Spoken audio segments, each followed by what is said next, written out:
Malaking dagok sa Magnolia dahil ang kanilang big man na si Russell Escoto ay nagkaroon ng ACL injury at out for the season na ito.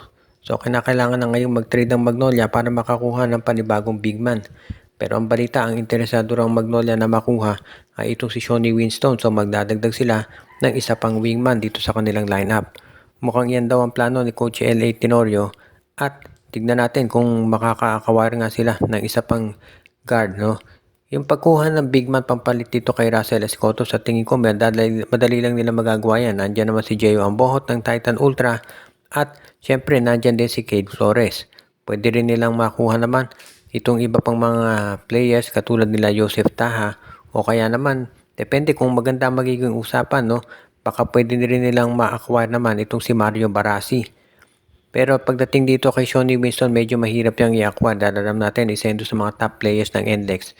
So hindi yan basta-basta ibibigay na lamang nitong si Coach Jong Wichiko pa dito sa Magnolia. Pero sa tingin ko naman magkakaroon sila ng kasunduan dyan, basta kinakailangan lang maganda yung i-offer na trade package para dito kay Shawnee Winston. For example, pwede nilang ibigay si Paul Lee at samahan ng isang first round draft pick. Baka mapapayag na nila dyan itong NLEX na ibigay na si Shawnee Winston sa kanila.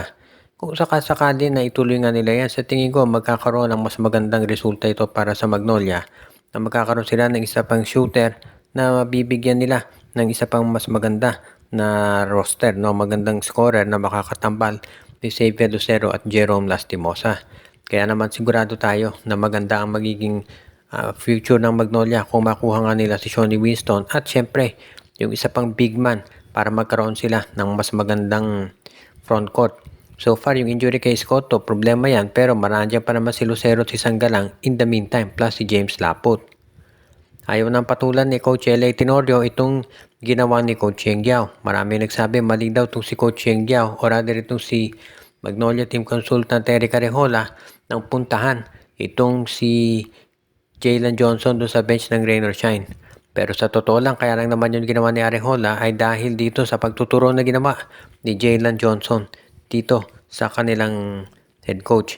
Kaya nga maraming nagsasabi talaga na kung ano man yung sitwasyon dyan, ayaw na itong mag-react ni L.A. Tenorio dahil nakikita ni Tenorio na importante dito ay mag-focus na lang siya dito sa mga remaining games ng Magnolia para naman maipakita na sila talaga ay ready na dumaban para dito sa playoffs. Sa kasalukuyan kasi, itong Magnolia, no, yung record nila pareho sa San Miguel at wala pang katiyakan kung anong magiging position nila dito sa playoffs. Kung sakasakali na maganda yung roster position nitong Magnolia, magagawa nila ng paraan yan at sila ay magkakaroon ng chance talaga na manalo.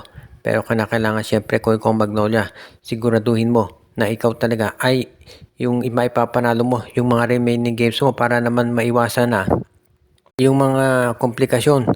Dahil tandaan natin, walang playoffs ngayon. Lahat idadaan sa quotient system. Kaya kailangan ng Magnolia na maipanalo na yung mga games nila. Dahil hindi mo masasabi sa quotient kung ano magiging resulta niyan.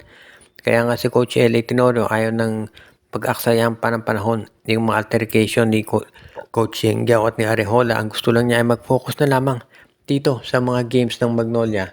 Dahil dito talaga sila magpo-focus na lang para maipakita na sila ay handa na para pumasok dito sa playoffs. At yan talaga yung inaabangan ngayon ng mga fans ng Magnolia kung magagawa nila ito ng paraan. Lalo na at alam naman natin na matindi yung ginagawang paghahabol din nitong sister team nila na San Miguel Beermen.